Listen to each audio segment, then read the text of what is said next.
Welcome to your Tech channel, a global leader in new technologies. Get ready for what you're about to see. Samsung Family Hub AI Integration, CES 2026. At CES 2025, Samsung outlined its vision for the future of smart appliances, focusing on hands-free accessibility and advanced AI integration for its Family Hub refrigerator lineup. Voice-activated doors.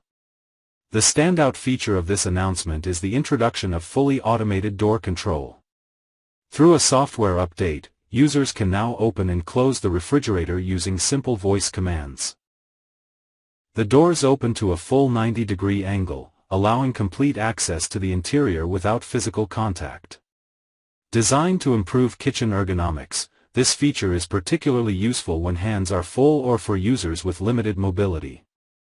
Software evolution, from Bixby to Gemini. Samsung is significantly upgrading the intelligence of its appliances by shifting its AI strategy.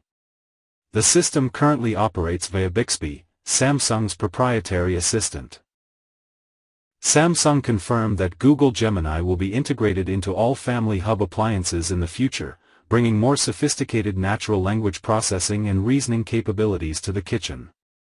Because this is a software-driven feature, Samsung intends to roll out the update to existing latest generation models, ensuring current owners benefit without needing to purchase new hardware.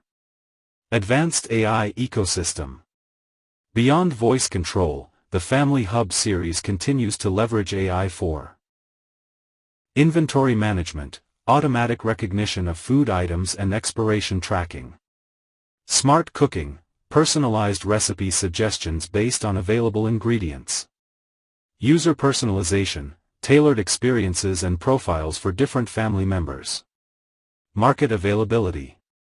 While specific regional launch dates and language support have yet to be finalized, the update is expected to target Samsung's premium appliance tier throughout 2026. Thanks for watching the video to the end. Subscribe and turn on notifications to stay up to date with the latest tech news.